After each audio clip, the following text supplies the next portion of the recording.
Yes, Wayne? Yes, sir. Hey, how are you doing? This is Good, sir. Michael Adam with the Rifleman Radio show. I think that the call screener, I think he's having some difficulties. He's out in the middle of nowhere in New Mexico, and so I think he's got popped off the line. So here I am. I'm calling you in right now. Folks, this is Wayne Thompson, our guest tonight. Wayne has been in law enforcement for over 10 years. He is a patrol officer in a Texas town, and he has also been working for security, did public security duty in South Texas oil fields for quite a while. And he's been speaking at different parts of the country about the problems that we have with the Texas-Mexico border. So, Wayne, yes, welcome sir. to the show. Thanks for having me. It's a pleasure to be here. And just real quickly before we get started, I'd just like to say here in Houston, we just buried 4 brave firefighters that died tragically. They were laid to rest yesterday, so our hearts go out to their family. And secondly, thank you to all the veterans who have served our country today, especially being June 6th. We remember D-Day and our World War II veterans. Thank you, sir. Yes, we've got fewer and fewer of those guys around, and it won't be long before we don't have any anymore. And that's going to be a sad day. But today is, let's see, the 6th. This is the second day. They were on the beaches on the 4th, right? Yes. The operation began. Yes, and so we are, as you said, we are definitely losing those veterans. Of course, we have many more that have replaced them in other wars and conflicts that are just as dangerous and perilous. But we certainly can give thanks to those guys for doing that and the fact that we can speak English today. So, right. Wayne, I've started talking a little bit about the problems that we've been going through, but first, if you would like to, if I didn't do enough of the introduction for you, can you just tell us a little bit about what you have going on right now? Sure, absolutely. You definitely touched on it. I'm a Texas Master Peace Officer. I've been certified as a peace officer both in Texas and California. I hold many advanced certifications in law enforcement and have been in law enforcement for about 12 years and in public service for almost 20. My history includes being a police officer, deputy sheriff, firefighter, paramedic, and I've also been in the Texas military forces, both in the Army National Guard and the Texas State Guard. I have some knowledge, definitely more than the average person, of border operations. I spent a little over 2.5 years in South Texas area working safety and security for a major oil company, and in that job I worked very closely with many federal law enforcement agencies, specifically the Border Patrol, and I've been deployed to the border 3 times as a guardsman. So that gives you a little bit of a background on my experience down there. Okay, and I know that you're working with different groups, and you've been working with the Republican Party. Correct. In yes, the area. I have had. Sorry to cut you off there. Yes, I have had the opportunity. I was a former candidate for constable in Fort Bend County, Precinct 3. Fort Bend County is one of the fastest growing counties in the nation right now. And subsequently, although I was districted out of my precinct due to redistricting and the census, I was elected by executive committee as the precinct chair for 3113. So as such, I've been able to do several public speaking engagements, and I've been honored to do a couple radio shows, and yours included tonight, regarding both Second Amendment rights and border issues. Right. Well, I was telling folks a little bit earlier that the United States has almost 2,000 miles of border, about 1,969 miles of border that we share with other nations, with Canada and Mexico. Now, of that 1,969 miles, Texas carries the largest portion of that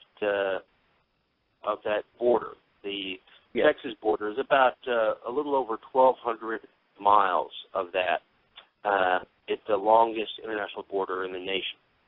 And in Texas, we have about 20 legal crossing points between Texas and Mexico. There's 20 legal crossing points. Right. Right. But there are thousands of other illegal crossings all up and down the border. Every day. Right. And this includes. I was like I said, I told folks earlier. This includes just folks that are they want to come to America and they want to get a job. They want to get a job that pays $5 or $6 an hour versus them in Mexico getting 20 or 30 cents an hour or no job. And the majority of them are folks that they're just trying to make a better life for themselves. And on one hand, you look at that and you say, well, that's not bad. They're just trying to get a better life for themselves. But it's causing tremendous problems for us. The other problem is that those aren't the only folks that are coming across. Exactly. We have all kinds of smuggling that's coming across the border. Why don't you? I've been talking long enough here, and I got you to call in so you could talk. Tell us about the folks that are crossing the border illegally from Mexico and the United States. You hit on two very good points. There are good and decent people that are trying to get away from a very horrible, dangerous situation in their country, and there are some that are looking for a better life and for work and a place for their family and to raise their family and children safely. We certainly can't blame anyone for doing that. All of us, as they say, came from somewhere. And, I certainly encourage people to utilize the legal methods and procedures to gain a better life and citizenship. It's something that my great-grandparents did, as well as many other folks here in America. So you do have that aspect of it. However, unfortunately, the second one that you touched on, I believe, is becoming more so the case. The area that I worked in South Texas pretty much spanned between Laredo, Uvalde, those areas there, and not all the way up to El Paso. But I can tell you that what we're seeing, or what we saw there at the time, was an influx of drug activity, drug crossings, using people as drug mules and weapons. And the fact is, when you see someone that is dressed in black BDU clothes, carrying a black duffel bag, they are not coming here for work. They are employed by someone for drugs or weapons. And that corridor, as the Border Patrol will tell you, is one of the most active for drugs and guns, unfortunately. So you do have the two. But sad to say that I think that most of it now has gotten to a point where the majority of it has become illegal activity. There are people that are looking for a better life. However, we do have methods in place for that. So I hope that kind of answers your question there. I can say from firsthand experience that that the drugs and the guns and the human trafficking for sexual exploitation as well as forced labor is also a serious concern here as well. Right, and like we were saying, I mean, you can't blame a person for wanting to try and better their life. If I was in Mexico, living and dealing with that, I'd probably be doing the same thing. The only problem with that is that it is not the right way to do it, and it is causing tremendous, huge problems across the United States. And if it was just those people, then we might be able to figure out some way to deal with it. I don't know, but it's not just those folks. And it's not. Coming across. Yeah, go ahead. I was going to say you're absolutely right. You know that is unfortunately not the bulk of it, and you know we have seen if you speak to any sheriff down there, any local or state law enforcement authority, they will probably give you the same information. The information breakdown comes from them, from the federal level, who seems to kind of ignore the problems that are going on. We had some very good sheriffs down there. Sheriff Ziggy, who has now since retired, would tell you flat out that there's a huge problem that's being overlooked, and you know the federal government seems to ignore that. But there are good people. There is a process in place. You know, the process does need to be updated and streamlined.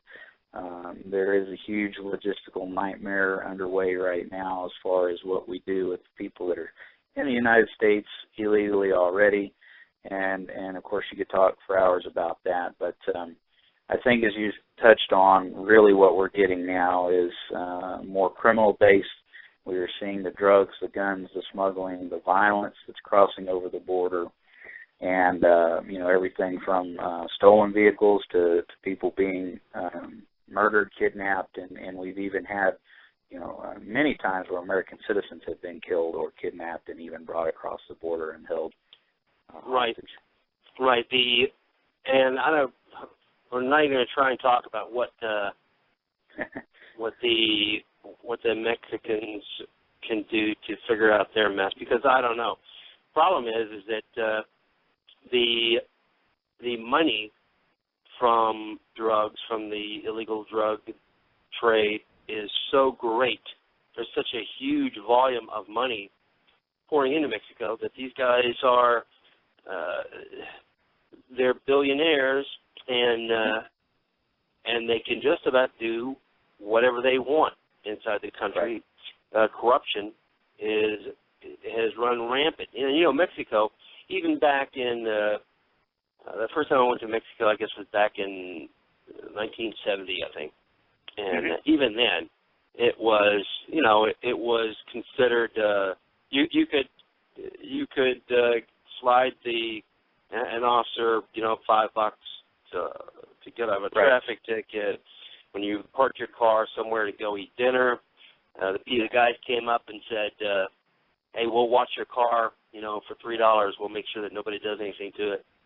And yeah, you paid them the $3, because if you didn't, those were the guys that were going to do something to it. Absolutely. Yeah. So, you know, and I'm not saying that all Mexicans are corrupt. Don't think that that's what I'm saying, because I'm not. Because the other thing I found was, anytime I was down there, the people that I met, the regular everyday folks, were some of the kindest and the most hospitable folks I've ever met in my life. Opening their house to you, feeding you, you know, even strangers, you know, feeding you and making you like an instant member of the family. It's always been fantastic. You know, when I've gone down and visited Mexico. Nonetheless, we have these problems now, and a large portion of the problem is because immigration, other than going through the process, which is already set in place, and remember, both Wayne has already said it, and I'll say it now too. I am not against immigration from Mexico. Right. All right? Right. But there is a process in place. There's a way for it to be done legally. You put in your applications, and then they are studied. They want to make sure that you're a decent person, that you're not a felon or a criminal that's coming to our nation. And once it's approved, then you're okay to immigrate to the United States. There's a process in place. And a lot of folks are sitting in that line. They're doing it the right legal way, and it may take a little bit of money, and it may take a little bit of time, but the process is there, and you can't just jump out of the line and do it, and especially in the numbers that it's being done. The illegal immigrant population in the United States is estimated to be at about 20 million illegals. And but almost anyone that is doing statistics will tell you that they believe that number is on the very, very low side, that there is a much greater number than 20 million. That is a lot of people, folks. The state of Texas has 22 million people. So it would be like if the whole state of Texas got up and came across the border and was looking for a place to live and work, and even if every one of them were good folks, it's still causing a huge burden on our nation by the amount of money that it takes to provide services to the folks who have come here illegally. Now, there's also the dark side of that, and just like Wayne was saying earlier, we have a huge problem with illegal trafficking, with smuggling on the border, and we have billions of dollars of illegal drugs coming into the country, and because of that amount of money, there is also a tremendous amount of violence. Now, in Mexico, I believe the number of folks killed in the last 6 years, I believe it's running at about 12,000 folks a year. I think there was almost 70,000 people killed in drug-related cartel violence. That's a lot of people. Yes, absolutely a large number. And, where I live in the greater Houston-Harris County area, you're somewhat insulated from the daily inundation of news regarding the violence across the border. So I feel like many people in the United States and the border states, once you get more than a couple hours away from any border crossing, whether that's, in Texas or California, New Mexico, Arizona, you are probably pretty well insulated from the daily news stories. However, I can tell you, if you turn on the news in Laredo, or you pick up a newspaper in Laredo or Eagle Pass, very often the same place where you can get your local city newspaper will also have a copy of the nearest town, Nuevo Laredo, or the nearest sister city across the border of their paper. And I can tell you that every day there are pictures of beheadings, body dismemberments, violence, and that's what these newspapers consist of. You don't see that in Houston or Austin or Dallas. You're not going to see that because it just simply doesn't make it that far. You're not going to hear about it on the news. But I can tell you, just like you said, these are daily occurrences, not once a day, but hundreds of times a day. And these are just happening miles from Texas in our case, but miles from the border. And it is just horrific. This. Yeah, we had, remember a while back, Nick Berg, the reporter, remember he got his head cut off by the Taliban, and there was just a hue and cry all across the United States. Oh, my gosh, you can't believe it.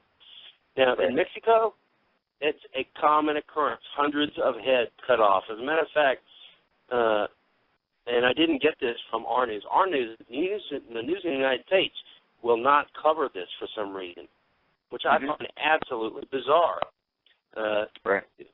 They don't cover it, and no. You would think that somebody getting onto the freeway in the middle of rush hour and stopping with a dump truck and dumping out a truck full of heads on the middle of the freeway in Mexico, right. You think that would make the news here, but it didn't.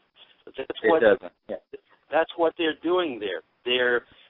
They've killed more people in the last 6 years than we lost in 10 years of war in Vietnam. Yes. The violence is absolutely horrific. And absolutely. It's tragic. It happens daily. It happens to innocent civilians there. It happens to law enforcement personnel. It happens to their families, to reporters who report on the situation.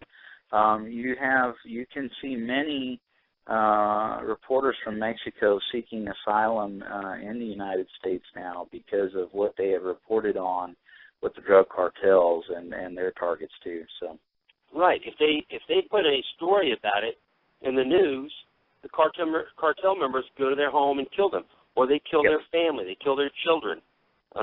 Right. So they don't. And I can't believe that. I really have a lot of respect for a lot of the law enforcement and the reporters in Mexico, because a lot of them, they do it anyway. They report anyway, knowing that they're going to become targets and they'll probably be killed for it. A lot of the law enforcement, there's a lot of corruption, but not every law enforcement officer in Mexico is corrupt, not by a long shot. There are thousands of good and honest law enforcement guys, but they also get killed all the time. Every day in Mexico, somewhere there are law enforcement officers that are killed every day, and it's just an unbelievable war that is going on right there, right on our border, and it has been completely ignored by the media. And yes, absolutely, and to call it a war is an absolute correct term in my opinion. Not only do we have the drugs and the weapons, but we also know that the border lacks enforcement, or the inability to properly secure the border has resulted in not just drug dealers and weapons dealers crossing the border, but wanted terrorists have crossed the border as well, just simply walking across in unsecure locations. So this is not even just about drugs and guns. It goes much further beyond that. Yeah, absolutely. Look, if I get on an airplane, myself and my kids, if I get on an airplane to go to just to go, like, say, to Louisiana, I'm going to get X-rayed. I'm going to get molested. They're going to pat me down. They're going to feel of my private. You name it. They're going to put me through a stringent test, and yet they don't do anything. I don't want to say they don't do anything, because that sounds like a disparaging remark against our Border Patrol officers, because they're working their butts off. But the government is not addressing the issue of border security, because just like you said, if I was a terrorist that wanted to come into this nation, I wouldn't try and fly into the United States. I'd just either fly in or take a boat to Mexico, and then I would just walk over. And I've spoken to plenty of Border Patrol agents, and they will tell you right off the bat that it's happening right now. They've found plenty of evidence. Well, they've also been catching guys, but they've also, even before that, they were finding plenty of evidence of, I was looking at pictures of clothing that had been dumped there on the border with Russian tags in it, Arabic tags, Chinese, you name it, yes. Of folks that are coming into the country illegally through our southern borders, at least that I'm aware of. Now, I know we have the same problems in the northern borders, but sure. Tonight we're just talking about the southern borders because that by itself is a big enough problem just in Texas. And while we're talking about clothes, let me mention, too, if you guys look on the show's page, if you look at the radio show page when it comes up, there's some photographs there, just a few photographs of that I posted there on illegal immigration photos. And in a couple of photos, you'll see some of the environmental damage that has gone on. We have now all along the Texas border, and not just in Texas, but in Arizona, New Mexico, and California too, we have hundreds of sites now that are environmental. There's several environmental Superfund sites that are areas that have been piled up so much with trash and biological matter and stuff like that they've been declared Environmental Protection Agency Superfund sites. Mm-hmm. And a lot of this is going on in our national parks. They're crossing over through national parks. And if you would see some of the photographs of what's going on, now I'm not just talking about a few beer cans dumped down. I'm talking about a couple of acres or more, and in some places it may be half a mile long, of piles and piles of trash and clothing and, of course, like I said, biological matter. I'm not going to go any further than that. You can use your own imagination. Right.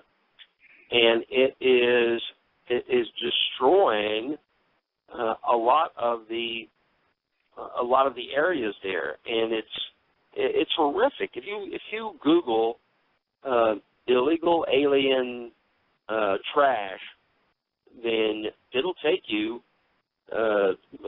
to thousands of pages, and you can just go to the images section, and you won't believe what it looks like. It is mind-numbing. So the environmental cost is pretty horrific too. Yes. I was talking to some guys down south. We have property down south, and of course, and our property is in Freer, and that's only about about 40 or 50 miles from the border. Mm-hmm. And of course, while we've been there, I've run into the guys quite often crossing across our property there, and they used to break into the trailer that we had there. We had a big double wide trailer. They used to break in all the time. Now, they didn't steal the TV or the clothes or anything like that, but they took food and water from it. Right. And eventually we just started leaving it open so they would stop breaking the doors to get in. And we put water and food and stuff out on the front porch so that they would stop breaking in. But this is going on all up and down the properties, and I believe I was talking to another law enforcement officer, one of the county sheriffs in one of the counties there on the border, and he said that it was that the cost to his county was really huge too, because they were getting almost 100 bodies a year in that county. Now, some of them were murder victims who had been murdered along the way. Maybe they smarted off to the coyotes who were bringing them in, or the coyotes raped and killed some of their customers. But the majority were folks who just, they perished because it was a long walk, and they died from heat exposure or something like that, heat exhaustion or stroke. And he said the cost to his county was was bankrupting them because each of those bodies cost almost $1,000 for them to process. Mm-hmm. So if you have 100 bodies in a year, it means $100,000 or more of your county's budget is going to processing and burying the bodies of illegal aliens. Right. This is one county. Exactly, and these are counties that are already very stretched. They have very limited resources, low pay for their county employees, including the deputies and local law enforcement.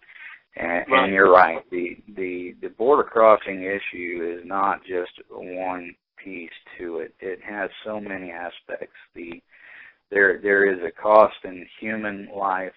There is a cost in financial resources and manpower and environmental.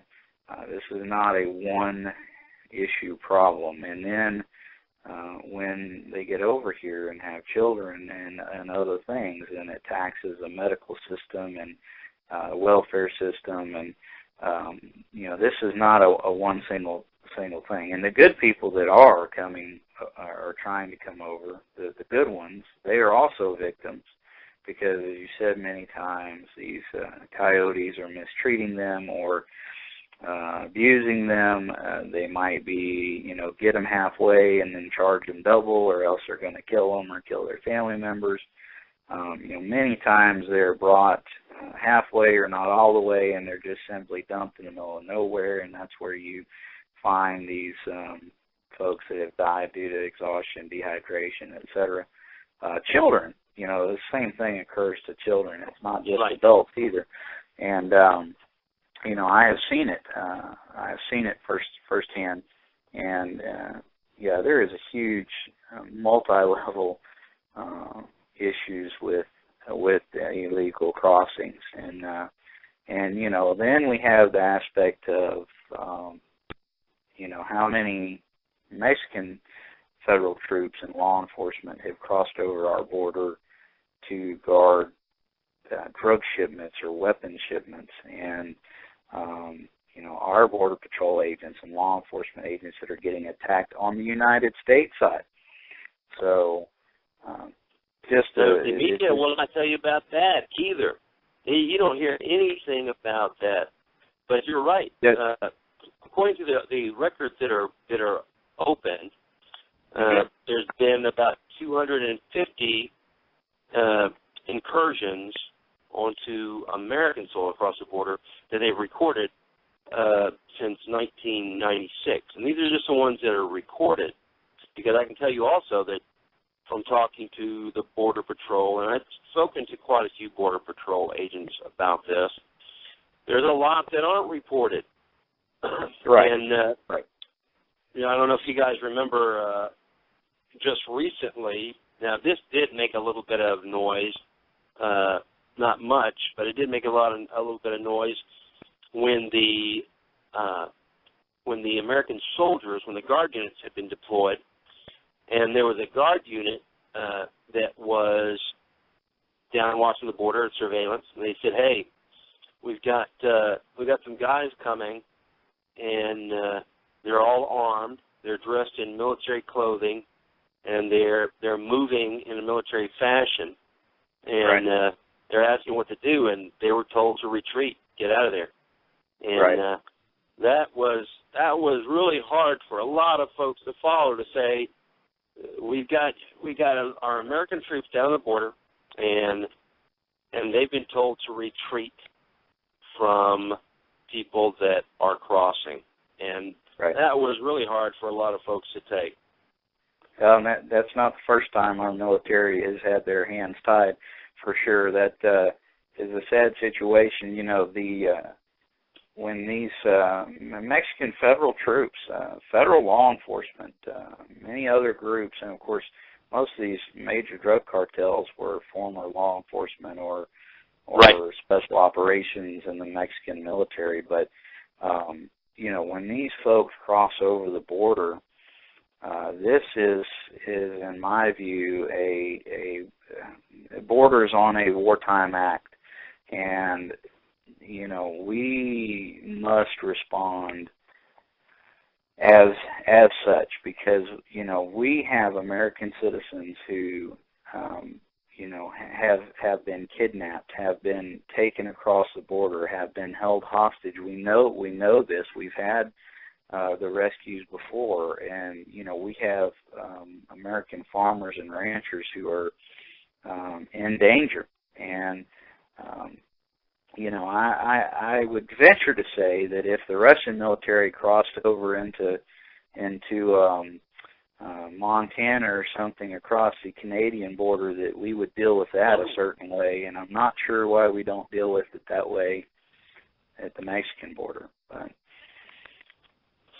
right, we've had there have been at least 2 cases that I know of where the folks crossing the border who were federal troops, yes, held Border Patrol agents at gunpoint, and until their shipments had made it through or gotten away, and it just keeps on going. And I'm like you, I don't understand why we're not doing more. And I think it falls into the same category as, you know, there are, once you recognize a problem and you point to it and you say, okay, there is a problem right here. Now you've got 2 choices. You can either do something about it or you can ignore it. And I think that for the most part, our government has been choosing the path of just trying to ignore it, that problem. Because if you look at it, the only fix is going to be a huge nation-changing fix. Because I can guarantee you right now, if you wanted to stop the border incursions, you could probably do it fairly easily by deploying troops to the border. However, absolutely, once you do that, the troops deployed to the border, I can guarantee you, at some point, they're going to start shooting and killing people. Right. And when they do that, then that's going to lead to I could see how it could very easily lead to open conflict, open warfare between the United States and Mexico. And I'm sure that that's something that the government doesn't want to have to deal with. I mean, right. It's just it's a problem that they don't want to deal with, and our representatives are very good at ignoring problems. Yeah, absolutely. It's been ignored, and you know, I'll be the first to say that you know, I'm not happy with the way our current administration is dealing with it. However, I won't put the blame solely on this administration. We have been turning a blind eye to this for some time. So it's unfortunate that several administrations on both sides of the House have every administration. Yes, yeah, absolutely. Everyone that's ever been in has ignored it or made, I think, a bad decision about it. You had Reagan giving the amnesty to the folks, and that was supposed to be like the one-time thing. All right, we're going to do this, and then no more, and we're going to fix it, and nothing. Right. So they're very good at ignoring it. Oh yes, yeah. And the government's good about ignoring a lot of things, and this is one of the major ones. And we have, you know, we've just continually seen this get worse and worse. And part of the problem is people don't really know. Thank goodness we have, you know, radio shows like yours and some others, and you know, some groups that are keeping this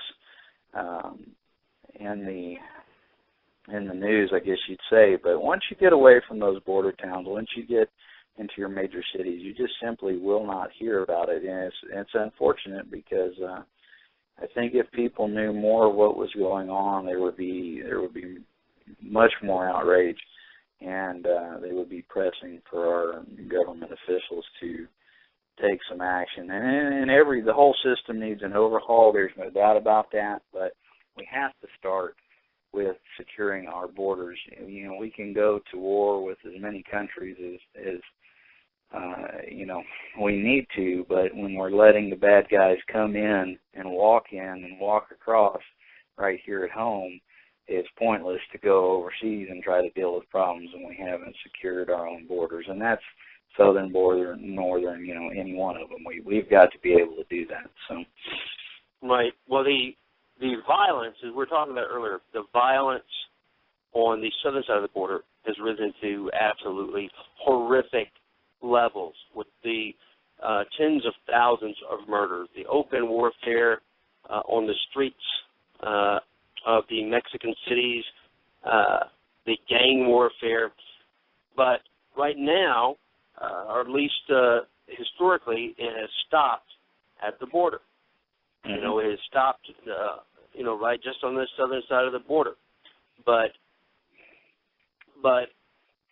it's starting to leak over, and right. The leakage is growing more and more. Now, certainly, I'm sure that there is word from the top that says, guys, don't mess with our clients. Don't go over there and mess up the deal that we have, or kill people over there, because those are our clients. Those are all the people that are paying us billions of dollars for the cocaine and marijuana and stuff like that. So we can't go over there and jack with them. We don't want to as long as we only kill people on this side of the border, then it won't even get in the newspapers over there. But the minute we start killing gringos, we're going to be in trouble. But sure. The violence has started to leak over. I've talked to quite a few folks in border cities, and the violence is starting to leak over. And I'll tell you one thing too, that that if folks think that the same kind of thing can't happen here on the north side, then they are very poorly informed. The only thing that's stopping the violence from crossing over right now are the bosses telling them not to. If they wanted to, they could bring it straight across the border, and there's nothing we could do about it. Right. Yeah. There'd be no difference in the folks in Mexico. We're not prepared to handle anywhere near the level of violence that could be brought to bear on this side of the border any more than the Mexicans are. Mm-hmm. Yeah, absolutely right. And I think as you said, it has already started to spill over. We can see this in bits and pieces, different places. And again, most folks aren't going to be aware of those things. But if you spend any amount of time down there, you can find people that have been terrorized, held at gunpoint, their homes broken into while they were there, and things have happened. We have seen the kidnappings, the hostage taking, and fortunately, and you said, yes, one of the key things is they just haven't decided to do that yet. Secondly, and fortunately, we do have, and they can only do so much, but thank goodness we have strong people that are working in the Border Patrol, and I'm thankful to know many of them. These guys work horrible hours, and just like in the military, and that is another reason why I think that we've kind of been lucky enough to not have some of those things happen yet, because we do have good men and women out there that are holding the line as best they can, even though some of their own bosses and the federal agencies they work for don't support what they're doing, that are keeping us safe and those people safe. So I think that's another reason too. But we're just steps away. It would not take much. Our law enforcement agencies are overextended. They're undermanned. They're underpaid, and this is all at the federal, state, and local level. And they're too spread out. We hear about Border Patrol stations closing and sequestration and other things that are just gradually eroding, and when the timing's right, you're absolutely right. These things are going to start to become a bigger problem for us. Right, and the spread of the Mexican drug cartels into America is happening right now at a level that is unprecedented, and which is another thing that you don't hear about. I mean, the current media will be more than glad to spend hours on some stupid story about Sarah Palin, or they'll do hours on Whitney Houston, or the least little thing. But if you start talking about the United States being infiltrated and being set up by the Mexican drug cartels in almost a military fashion, you don't hear about it. You just don't hear about it. I was reading reports from a federal agency, and they were talking about how the cartels had set up at a myriad of locations across the United States. They set up what amounted to a battalion and division level communications and operations headquarters. You know, we're talking about like a house in a regular neighborhood that's been set up and being able to run multiple communication lines out of it, along with maps and distribution centers, and they're running it in a military fashion. And yes, absolutely, Michael, you're right. And folks, we touched on a little bit earlier, but folks probably don't realize, or maybe they do, but these organizations, these drug cartels, are not like what we have here. This is not your street corner drug dealer. These are highly organized paramilitary organizations, many of which were set up by former Mexican military and special operations forces and federal law enforcement, Mexican federal law enforcement agents. They are set up like a military force, like an army, and they have intelligence operatives. They have people that do infiltration. They have people that seek out information and that even come across the border and will gather information at a restaurant and talk to people to see who they can get to run the drugs back and forth. High level, this is not a fly-by-night operation. They operate like a military and like a Fortune 500 business. And they utilize military tactics, weaponry, and they're not hesitant to use deadly force against anyone who gets in their way, no matter whether they're there on accident or on purpose. So these are not street thugs. I mean, they are thugs, but they are not like what we think of here in the United States. If you run across one of these groups or units in the desert, you're going to have a military-style firefight. And many of these guys are military trained, and they're receiving training from military or former Mexican military people. So very serious situation. Right. From a federal report, it's talking about that right now, what they know, there are Mexican cartels residing in 1,200 American communities. This is from 2011 data.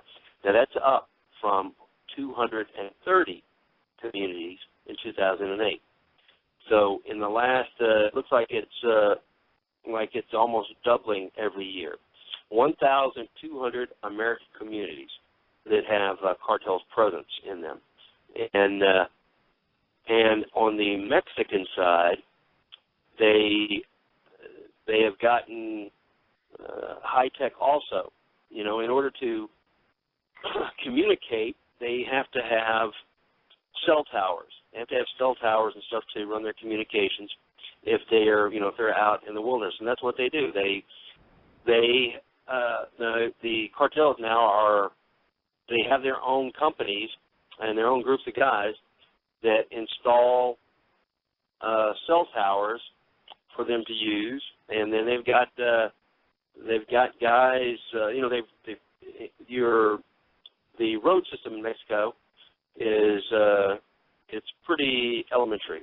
You know, in a lot of places you have only one road that you can get in, get out somewhere. They have the cell phone towers that they pay folks to put up, and then the military, of course, it will be tracking this, and when they find them, they destroy these cell phone towers. But they don't care because they just have another one put up somewhere else. Sure. If the military or the law enforcement comes after one of their labs or one of their headquarters area, there's a person whose job is to sit down at the bottom of the road with a cell phone and call whenever something's up, and then that allows the cartel to shut down that operation and get out of there before anyone is ever caught. And the military destroys the cell phone tower, no problem, because next week they'll have another one up at another location. And what I want to call it, the sophistication of the cartels is one of the things that one of the federal agents I was talking to said that they were so impressed by, because the cartels have become extremely sophisticated in their in the way that they run their operations. As far as communications, like you were saying, everything is run in a military fashion, not just a regular military fashion, but in a special forces military fashion. Absolutely, and one quick thing I'll add to that too, and I know you know, but you know many folks probably don't get this either. They have young cartel members who are U.S. citizens join the United States military for the sole purpose of getting in and getting intelligence and weapons and other things, and that is the only reason why they're joining the military. Now, I'm not saying this is the only, we have many good troops. Obviously, I'm not attacking the military, but I'm just saying the Mexican cartels are so intricate that they are inserting people into the United States military who, don't have criminal records, who are U.S. citizens, and they are becoming, military police or military intelligence or weapons specialists, and they are routing weapons and explosives and other things back to the cartels. This is a known thing. It is happening, and that just shows you the level of sophistication when you are inserting moles and plants into another country's military force to siphon equipment and information to your operation. So highly skilled, very much like the special operations, and yet another very serious problem that we're experiencing. I wouldn't say widespread, but it is happening. So. Right, and right now, as far as Texas, the Texas Department of Public Safety reported 22 killings and 5 kidnappings that occurred in Texas at the hands of Mexican cartels in 2010 to 2011. So that's not. They're saying it's not that many in Texas, but this was, like I said, this was 2010. I don't have any of the statistics for now, but that's what that is one that they feel are directly tied back to the cartels. Now, they certainly have no qualms about killing their own, because as we said earlier, there's about 70,000 murders so far that the cartel has been responsible for in Mexico. 70,000. And a great number of those, as we said earlier, are public officials, law enforcement, folks in the media. They even assassinated senators and congressmen and vice presidents. Yes. You name it. They've done it. And I don't know what the solution would be. I know that a lot of folks talk about drug legalization, and saying that that would be a way to jerk the rug out from under the feet of the cartels. And I certainly agree that would throw a big wrench in the operation. But listen, I got to tell you that making drugs legal is not the golden answer that a lot of folks feel it to be. What's your thoughts on? Well, I knew we'd get to this point, and of course, this is always a hotbed topic, especially for political people like me and political candidates. So I don't know if I'll end up eating my words a few years from now, but I certainly don't think the legalization of all drugs is the answer. The biggest one that comes up is marijuana, of course. That is a large amount of what the Mexican cartels deal with. Of course, they deal with other drugs too, but I think that's probably the most prolific and widespread. Probably has the largest market, and I think it definitely needs to be considered as a possibility.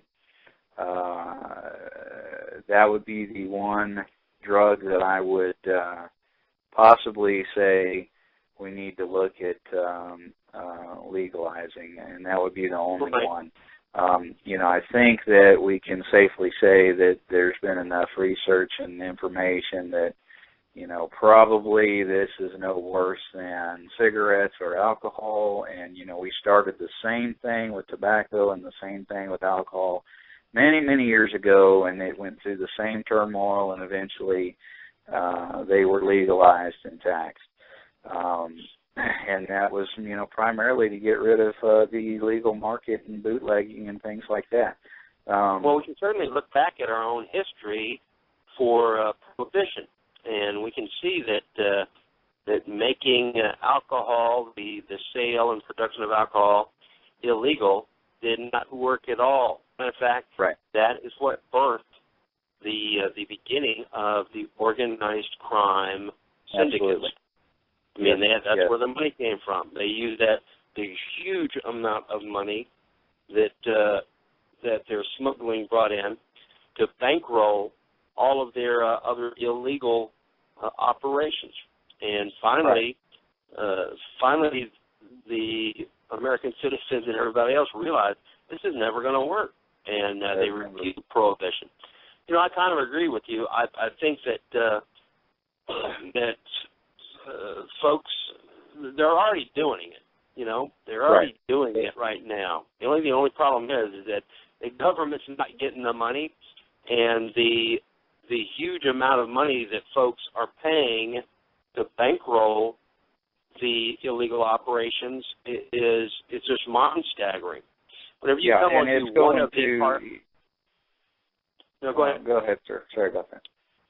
Well, I was just going to say, when you see the pictures all the time, when you come up on a house and you see a bedroom that is completely stacked full, floor to ceiling, with American currency, and there are hundreds of these houses. We're talking about even like 18-wheelers packed floor to ceiling with American currency. Then we know it's a huge problem. And I could see maybe legalizing marijuana. Folks they're already doing it anyway. But there's a lot of drugs that are truly horrifically dangerous.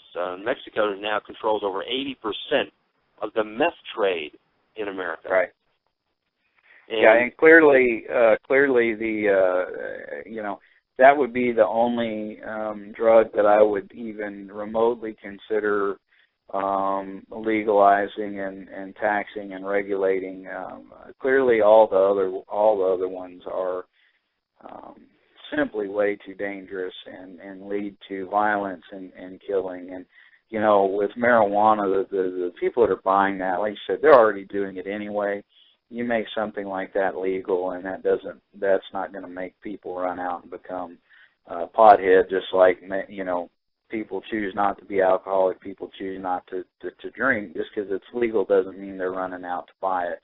Marijuana is one of those things that I think we've already seen the turn of the tide in some states. I'm not saying that makes it right, but as a law enforcement official, I don't like it necessarily. I don't care for it, but I think we are going to reach that point, and we exert and expend a lot of resources and manpower chasing marijuana when there are far worse things going on that lead to violence and killing and murder and people dying on the roadways and people not going to work and being productive members of society. Marijuana does not seem to be one of those drugs that does all that.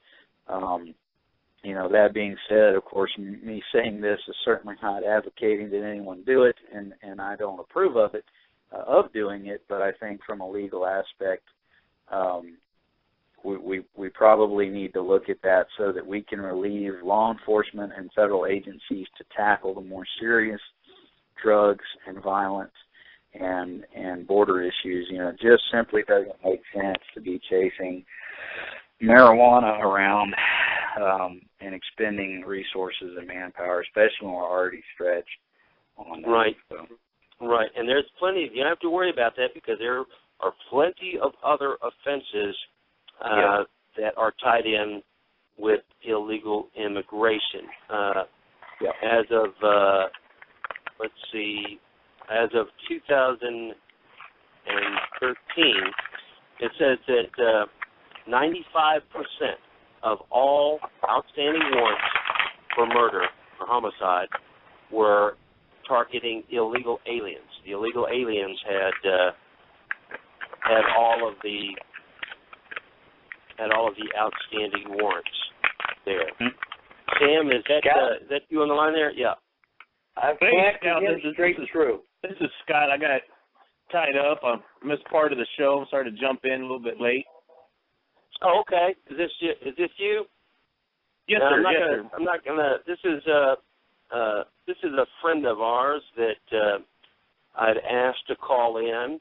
I'm not going to use any names or say anything about anything, but I will tell you that the individual who I asked to call in does have a working knowledge of problems on the border, and I want to thank you for calling in. We got Wayne Thompson is on the line with us too. He's our guest tonight, and let me ask you this.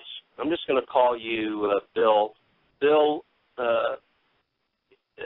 if you've heard anything about what we're talking about problems on the Texas-Mexico border, and like I said, I will say that you have some experience with that. What do you think is one of the biggest problems that law enforcement faces on the Texas-Mexico border? Well, I would say right now, I've been working here on the Texas border, southern border. I've been to California. I actually went to Iraq and worked the Jordan-Syrian border of Iraq to help try to advise that mess over there as a transition to turn it over to the Iraqis after the invasion. What I've seen here in the last 15 years, the change from when I first came in, there were less agents, and you could go out there and two guys could catch 50. And now it's become so organized with the use of cell phones, vehicles, GPS, computer technology, Nextel phones. We have 4 times more agents. But now we're relying more on technology and less on the boots on the ground, which we're seeing isn't working in Afghanistan for the troops. You have to have, the human intelligence, the boots on the ground to make any difference. And now with what's scary to me is law enforcement in Texas, and should be concerning to everybody in the nation, is I understand there's an immigration problem as far as the pathway for workers to come get visas, but when you put out promises of amnesty, at the same time, your presidential directives to release what they're considering a low-threat detainee, so people are thinking, hey, I'm not going to get held even if I get caught. Right. And if I make it in and I get amnesty, I get to stay. So I see the perfect recipe for a human wave to start. I mean, it's been going on for a few months now where we'll catch people, detain them, and they're upset because they were told we're not detaining people. So why wouldn't they try to come? They see a window of opportunity that's opening, and if they don't make it while that window's open, they might not be able to come 2 years from now. So you've seen a large influx then. It's over last year. It's up a lot. Texas 3 years ago was kind of quiet. Arizona had, I guess, the floodgates open, and now it's shifted back to South Texas, and it's concerning the amount of human traffic being put inside tractor trailers, putting people at high risk that the smugglers don't care. It's about money. And so, and then inside those tractor trailers, right? It costs a lot of money for somebody to get across the border, like $3,000 or $4,000. You got to pay somebody to get across the border, right? I would say a lot of times it's up to $5,000. The family might pay a little bit up front, a few thousand, but then they have to work off the rest before they're debt free to the organizations. So you have $5,000 ahead, and you put 50 in a tractor trailer. You know, and that's if they're lucky. That's if the bad guys hold up their end of the bargain and don't. And the prosecution rate is also very low for, let's say, for example, a tractor trailer driver, because he can say, hey, I drove to Laredo, went to a forwarding company, picked up a trailer, it was sealed. I'm just picking up cargo. I have no idea what's back there. Right. So there's a deniability, which then the burden of proof is on the government, which is the way it should be. The burden of proof is on the government to prove that they had knowledge. But then at the same time, you're talking about human beings locked. You know, the summers in South Texas get above 110 degrees. You put someone in a locked metal container with 50 other people. Right. And Wayne, you were going to say something? Yeah, I'm sorry. Yeah, and that's if they're lucky. That's if they get over here and the bad guys and the cartels and the coyotes, go by their original deal. And so many times you find that they'll take them halfway, or they'll take them some of the way, and then they extort them for even more money that either they don't have, or that they're going to kidnap one of their children or something until they can pay this back. It's a terrible situation for them, and many times it's not as simple as just paying somebody one fee and coming over. It's usually a nightmare. Right. And this is Wayne Thompson. Wayne's a law enforcement. He's working in law enforcement for over the last 10 years, and he's working in providing security for the oil fields in South Texas before that. So I just wanted to let you know that he's on the line with us, and that's our guest tonight. The oil field boom has also changed the work here, because you have, before there was specific highways, someone had to travel down the highway. Now there's oil field roads that also route between here in Houston, here in Austin, San Antonio. That becomes a challenge, because before, if there was a truck out there, a white F-250, well, it was a rancher or it wasn't.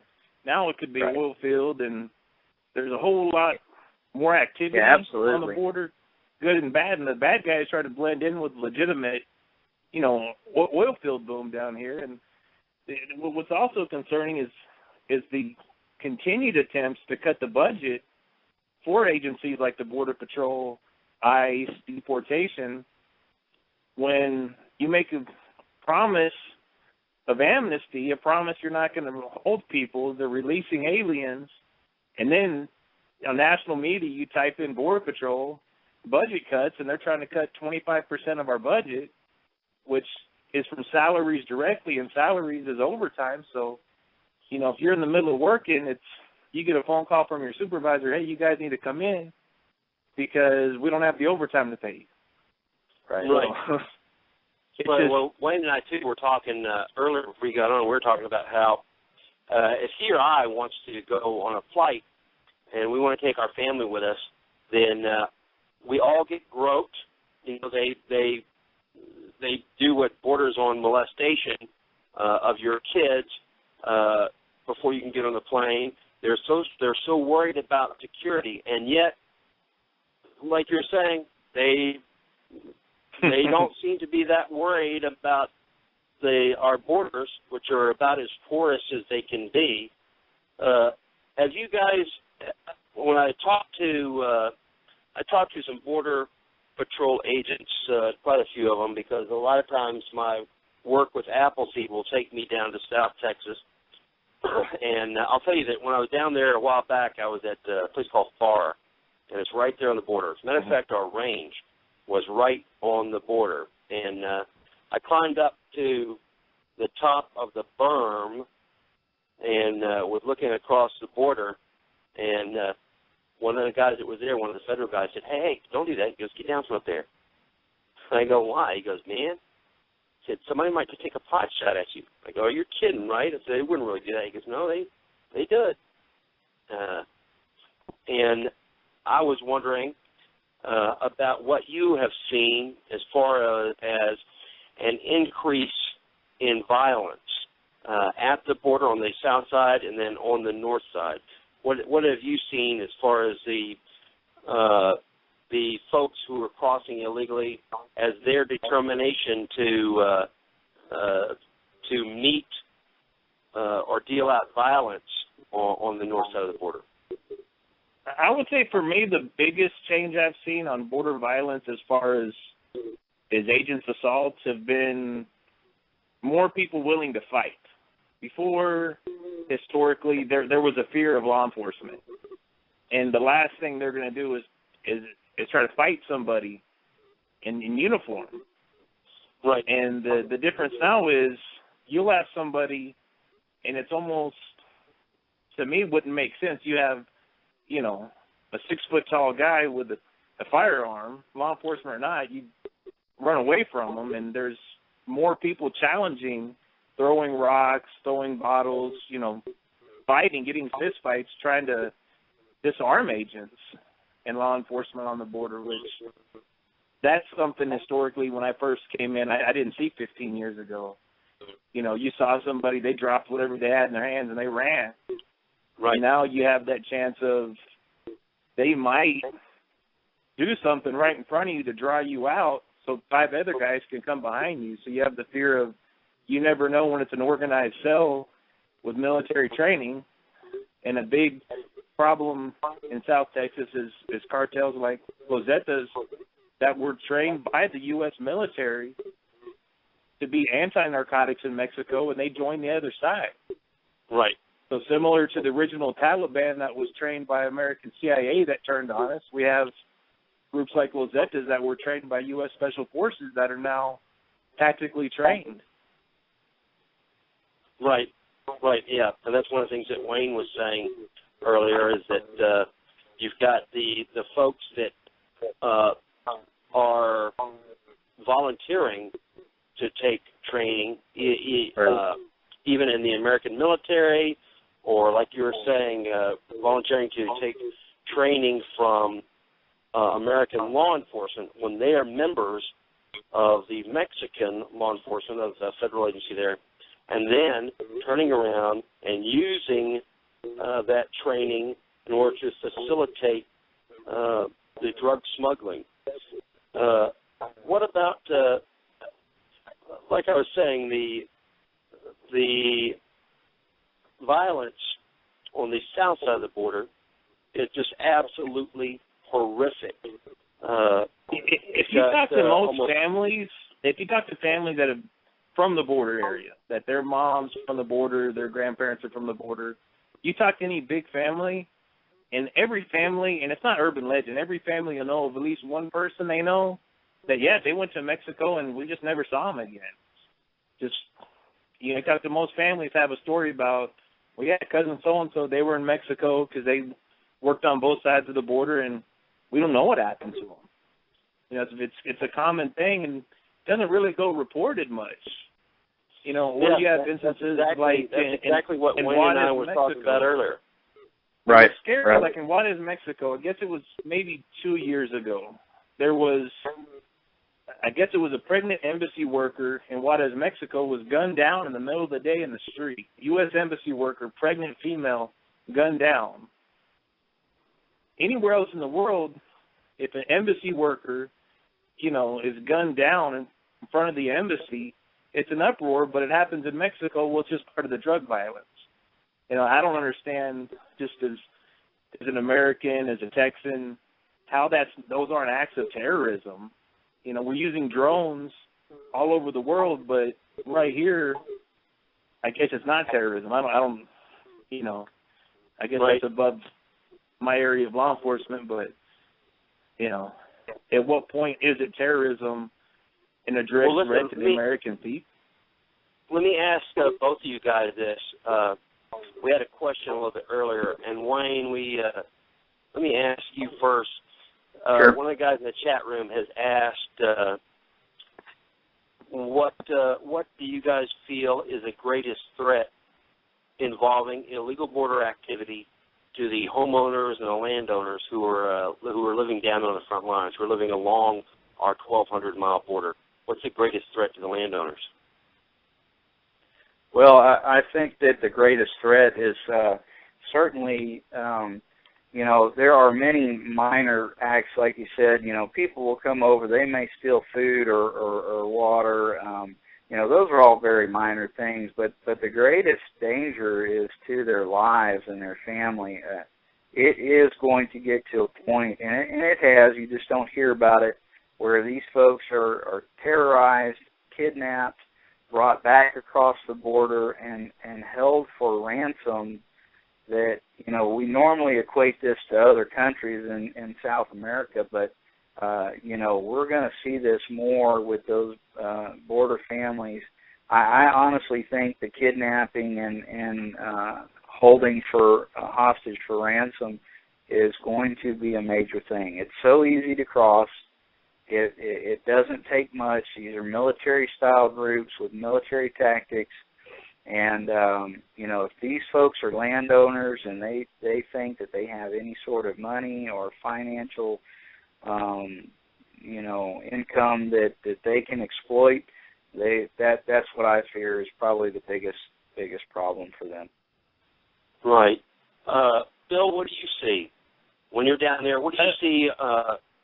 What threats do you see facing the homeowners, the landowners, the ranch owners and stuff down there on the border? Now, of course, we all know at least one case that made it nationally the news, and that is the guy that, what did he do? He had some illegals and he kicked one of them or something, and they ended up suing him, and he lost all of his property, and it was awarded to the illegals.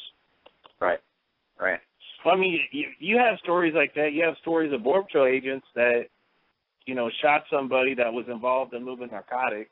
The guy was a known smuggler, I guess. What they did wrong was conceal evidence. Not sure what happened with but the U.S. government actually paid a known smuggler to come into the U.S. and testify against those agents. There was an instance where I guess there was somebody in handcuffs that had just smuggled bundles, had backpack strap marks on his back where he had the bundles, and they picked the person up by the handcuffs. And the handcuffs, I guess, cut into his skin. Well, so they actually charged the Border Patrol agent with assault, fired him. I think he got 1 year in jail because when he picked the guy up by the handcuffs, he cut the other person's wrist that was currently involved in felonies. But, just small things like that I think, you add budget cuts, aliens being released, the increased violence against police officers and border agents, you destabilize the border, and then you look at the economy is getting rough. Well, the cartel can flourish in a failed economy. So if there is a financial bubble, and if it pops, there's already enough of cartel operating within Texas, within the U.S., that can flourish inside of a failed system. Right, right, exactly. You start cutting law enforcement. I mean, right now our economy isn't even that bad, and they're cutting law enforcement. And I understand the difference, like you talked about earlier, the airport. If you look at El Al, I had an opportunity to work in Miami on a task force for a little bit. El Al doesn't pat down grandma. He's not patting down your wife. He's not molesting your daughter. When Israelis do it, they target based on what their threat is. Right. And if they think you're from a certain group or a certain threat, then you're going to get targeted based on statistical analysis. And if you're part of that group, I'm sorry, but does it really hurt you to answer a few questions? I don't understand if grandma comes to a line, is that really what your target is, to pat her down, or, 11-year-old kid? Is that how many 11-year-old kids have blown up airplanes? I don't know. Right. And listen, and that's me just talking is just common sense, or. Right. But it's not just drugs, though. I mean, we're talking about drugs quite a bit, but it's not just drugs. From January of 1999 to April of 2006, which is about almost 6.5 years, there were 240,000 illegal aliens that committed 960,000 sex offenses in the United States. 240,000 illegal aliens committed 960,000 sexual offenses. And this, along with the economic burden, is putting a huge burden on our nation. Listen, we're just about to run out of time, but I want to ask you guys real quick, Wayne, what do you think? What do you think is at least one thing that we could do to start reversing this? What is one of the things that we could do to help secure our border and to help relieve the problems that we're facing? Well, if you're giving me just one, I'll have to say this. We need to utilize our military and secure our borders, supplement the Border Patrol, and make this a military operation because it is. When you invade our country, that is a military problem, and we need to supplement and flood the border with military troops along with federal agents and secure the borders tightly and correctly and make sure that we have controlled access that is monitored. We have to do that first before anything else will work. And whether that's more troops with a wall, whatever the case is, we must secure the border 100% all the time. All right. And then, Bill, what do you think as far as the law enforcement down there on the front lines, what do you think, what would be one thing that you would like to see happen in order to make our border more secure and to alleviate the violence? I think 100% what Wayne said is correct. And most people that work law enforcement, if they were being honest, are going to say the same thing. It's become so organized, and you have generations now. And it's not one head of a snake. There's family groups, there's organizations that, you can say, okay, we're going to take out this cartel, that cartel. Well, it's not that simple. It's a network. So unless we treat it the same way we're treating the war on terrorism in Afghanistan and Iraq, which really isn't working that well either, but at least secure our border, cut it off, and then once the border's secure, come up with a guest worker program, do something about the problem that's here, but you have to, at some point, you have to stop the flood. Right. And the promises of amnesty just increase the flood. The promises of releasing aliens, cutting budgets, just gives more incentive to come. Right, because they're going to try and hurry up and make it, like you said, hurry up and make it here so they can be here waiting in line for the amnesty. Well, listen, yes, guys, I want to thank you both. Wayne, thank you so much for taking the time to come on tonight and speak about this. I hope you have the best of luck with your work and with your work with the Republican Party down there. And Bill, thank you for what you're doing down there every day on the line, and I really appreciate it. Wayne, you got anything you would like to say? I just, it's been an honor to be on your show. It's just amazing, the responses that I've received, and it's a blessing, and I appreciate the work you're doing, bringing this to light, and I appreciate the work of all of our troops and federal agents who are overworked, underpaid, and who are away from their families for extended amounts of time. God bless them, and thank you for having me on your show. Well, thank you. And Bill, what about you? I just want to say thanks for everything you guys are doing. I know a couple years, almost 2 years ago now, I went out there to Davila and got my rifleman's patch. That I always thought I was a good shooter, and I was a good point shooter, but Appleseed actually tightened up my shot group beyond my expectations, and it's become one of my favorite hobbies now. Well, excellent. Okay, guys, thanks for being on the show. I want to thank everybody that was listening tonight, and we'll see you guys next Thursday night, 7 p.m. Central. Thanks. God bless you all. Thank you.